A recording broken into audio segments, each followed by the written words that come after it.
What's going on, everybody? Matt Malatesta, Jackson DePasquale. We are here in the podcast room of VYPE again on my whistle, the football podcast in the city of Houston. Here we go.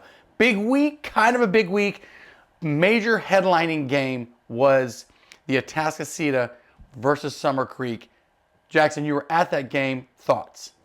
Yeah, coming into the game, we thought it was going to be a physical matchup, a close matchup. In the first half, it didn't really seem that way. Atascocita was very explosive offensively. They scored 35 points. Torrey Blaylock had two big, let's call it 70-plus yard touchdown runs. Carde Mack had a 60-plus yard touchdown run. Also threw about a 50, 60-yard pass for a touchdown. They were up 35-7 at halftime. This is a game that I thought was going to get away from Summer Creek. But we come out in the second half, and Summer Creek kind of bowed up a little bit. This is the first game where they were really down and gave up that many points. The defense bowed up. They stopped that Atascocita offense, and then offensively for the Bulldogs, Blake Thomas was Houdini out there. He was able to escape the pocket, make a lot of plays with his arm, getting guys open downfield, and also made some nice plays with his legs. Also, the trio of running backs Summer Creek has there, all three had really big games. They ended up scoring 32 unanswered points to take the lead with 3 minutes left in the game. But then Atascocita gets the ball back, and it's like they woke up offensively. They drive down the field, and then Torrey Blaylock scores the game-winning touchdown with 12 seconds left. Very exciting game, very crazy game to be at, and the atmosphere was unmatched. 6A Texas high school football, both sides are sold out. It was an insane game, very fun game. Even though Summer Creek takes the loss, to play in a game like that has to be a little bittersweet for that Summer Creek side, but it was a fun game overall. Okay, here's Matt's hot take of the day. This game is not going to be played until later in the year, but Atascocita is going to beat North Shore. The time has come, and not that the baton is being passed, but Atascocita just has the pieces with Mack and Blaylock and some skill guys. They can run the ball so effectively, and I think if there's an Achilles heel, it's the North Shore ability to stop the run. Maybe. But I think in weeks to come, Atascocita is going to shock the city of Houston and knock off North Shore to be the #1 team in Houston going into the playoffs. You heard it here first. Okay, so another game that you were at, we've been talking about Cypress Springs. They've had a great start to the season. They go against Bridgeland. Bridgeland is that traditional power team, Lonnie Madison. I gave him some tips before the game. I'm not sure if he followed the tips. But on our previous podcast. Ugly game. You were there. What do you think? Yeah, Bridgeland scored 18 points in the first, let's call it, 5 to 7 minutes of the game in the first quarter, and none of them were offensive touchdowns. They kicked the field goal at the beginning on their first drive. Then they get a pick six on Cy Springs' first play offensively. Then on the next drive for Cy Springs, they have to punt it, and the snap goes over the punter's head, goes out of the end zone for a safety. And then on the ensuing kickoff, Bridgeland takes it back for a touchdown. And that was the 18 points that Bridgeland scored the entire game. That was the game. Cy Springs ended up scoring a late touchdown in the fourth quarter. But this Bridgeland team, they did have their chances to get where they got down in the red zone and could have scored. There was one drive where they actually scored twice, but they had two holding calls called that kind of brought them back, and then they were out of field goal range at that point. So you look at this Bridgeland team, they are able to dominate the line of scrimmage, but it was self-inflicted wounds, I think, that really made them not be able to get in the end zone offensively. Defensively, though, that Bridgeland defensive front seven is really good. They tackle well in space. They get to the quarterback. They were constantly in the backfield giving sophomore quarterback Jared Hager for Cy Springs lots of trouble. They were able to contain Paris Melvin.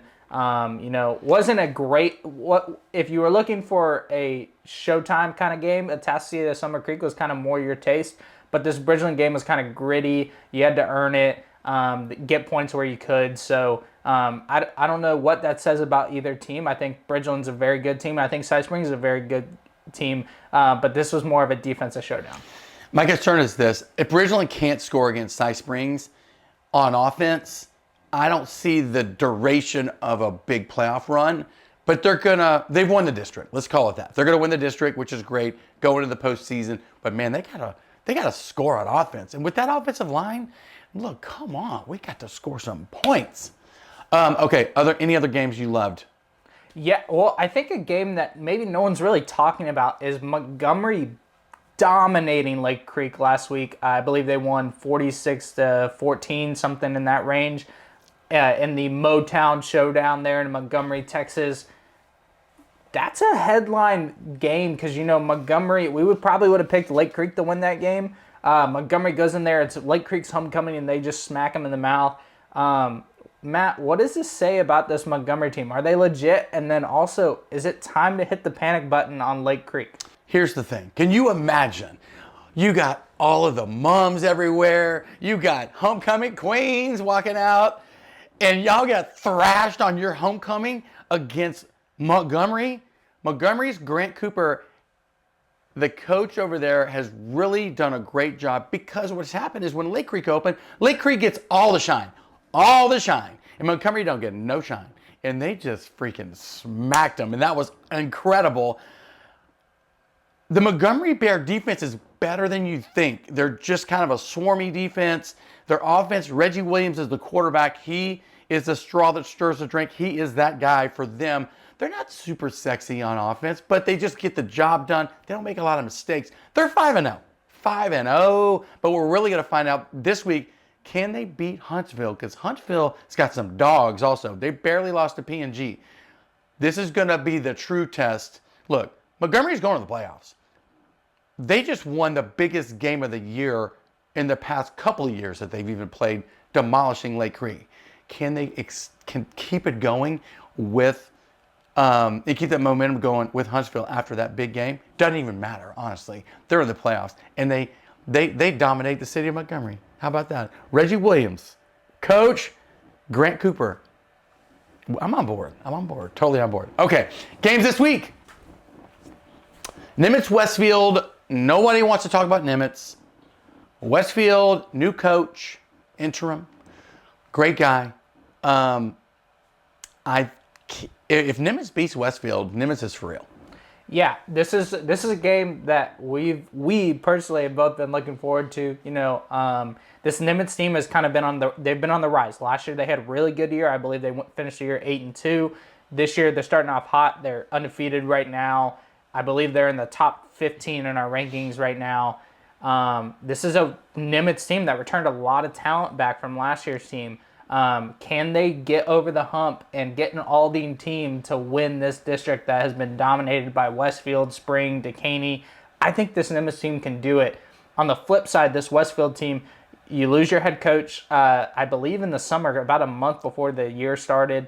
But they've been able to bounce back. They had a week 1 or week 2 loss early in the year. They've been able to win some district games. I think this is going to be a fun matchup, and you're also going to get to see what this Westfield and Nimitz team bring to the table when they start to get to the playoffs. I can't wait to see this and how this all turns out. I'm going to go with Nimitz just because I think it's the time. It's the time. Our game on TNS is Peyto versus Cinco Ranch. People might say, that's a weird game. But these two teams are battling for a playoff spot. Peyto has been off the grid. After they won a state championship, down. Now they're on the way up. They're doing a tremendous job this season. They've really turned around. They've got athletes. What about this game? Yeah, you look at this Peyto team, I think defensively is their strong suit. They've got a lot of talented defensive players. You look at Dejan Petaway, the A&M commit at corner. He's going to lock down one side of the field. Jaden Spellman, another young defensive back on the other side. He's having a big year. And then Carmelo Brooks, the Houston commit on the inside. Their defense is pretty loaded. Offensively, who's going to step up? They've had different guys kind of step up over the past couple of weeks. Who's going to be that guy offensively to get the explosive plays, to get the touchdowns, move the ball down the field? That's what I'm more kind of looking at for this Peyto team is the offense. Can they get points? Cinco Ranch side, you've had losses to the Woodlands, and you've lost, I believe, 1 or 2 district games now. Can you bounce back this week to keep your season going and keep that playoff hope alive? I'm looking for them to get the ball to Scott Eckel, slot. He's had a really big year so far. And then also your tight end who's committed to Air Force.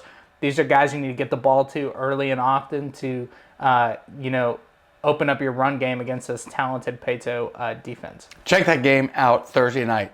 6:30 start on the VYPE Thursday Night Showdown on Space City Sports Network, where you watch your Astros and Rockets. How about that? For a pitch. Okay. We're going to go north. Klein Oak Tomball. You've been on the Klein Oak bandwagon since the jump. I wasn't sure I was in love with them. Who knew they would have an 8th grader come into Klein Oak and dominate on offense in Micah Rhodes? Tomball I've seen them. We've had them on our Thursday Night Showdown game.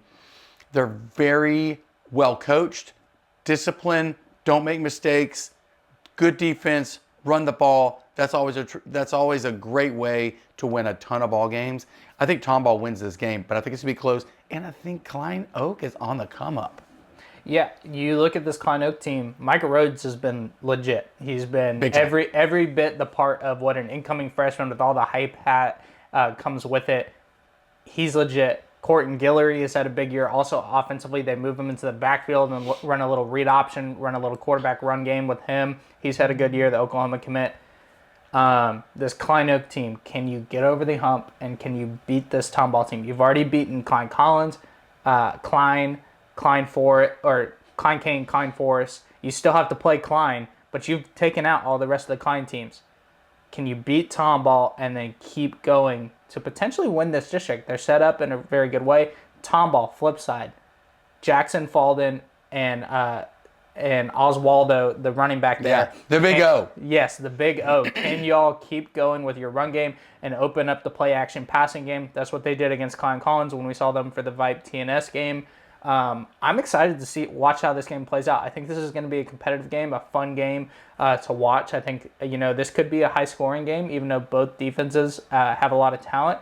I think that you could see a lot of points put up on the board. Close game. I'm going to pick Klein Oak in this one. I think they're having a nice little run here.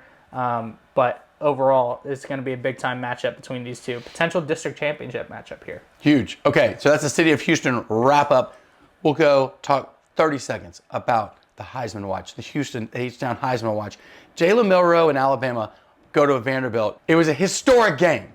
They lose to Vanderbilt the first time in like 40 years. They were the #1 team in the country. How in the hell does that happen, A? And then you got Bridgeland QB, Connor Wegman, had a little heat, a little banged up, has a big game against Missouri. And then finally, Cam Ward, late night, goes for Miami, and they go across the country. College game day at the University of Cal Berkeley. Weird. Who would ever put a game day there? But they didn't do bad. They were actually pretty good. They make a huge comeback. Cam Ward, Heisman moment. Miami, moving up the ranks. What do you think about those three storylines? Yeah, you look at Jalen Milroe in Alabama. This was kind of a trap game. You coming off a big win against Georgia, and then the next week you have an away game. You're thinking, oh, we're playing Vanderbilt. Trap game? It is, because you're thinking that you're playing Vanderbilt and it's going to be a cakewalk. But this is a Vanderbilt team that has competed against SEC teams all year. They took Missouri to overtime and should have beat Missouri earlier this year. I think that this might wake up the monster in Alabama. You've already beaten Georgia, but I think this gives you that extra oomph when it comes to this Alabama football team. We'll see how they flip around the rest of their season. Connor Wegman, he got a lot of heat, especially when Marcel Reed started coming in and he started making plays and Connor was hurt. This is the first time Connor comes back, and he looks back to the Connor Wegman that we got to see whenever he was in high school in the past 2 years at A&M. He looked very efficient, was 18 for 22, 276 yards passing, no touchdowns, but they were able to rush and dominate the game. I think you look at Connor Wegman, I think he's going to have a great rest of his season. And then the last quarterback that we talked about, Cam Ward, he's balling right now. I think he's the Heisman favorite right now, coming out of Columbia, Texas.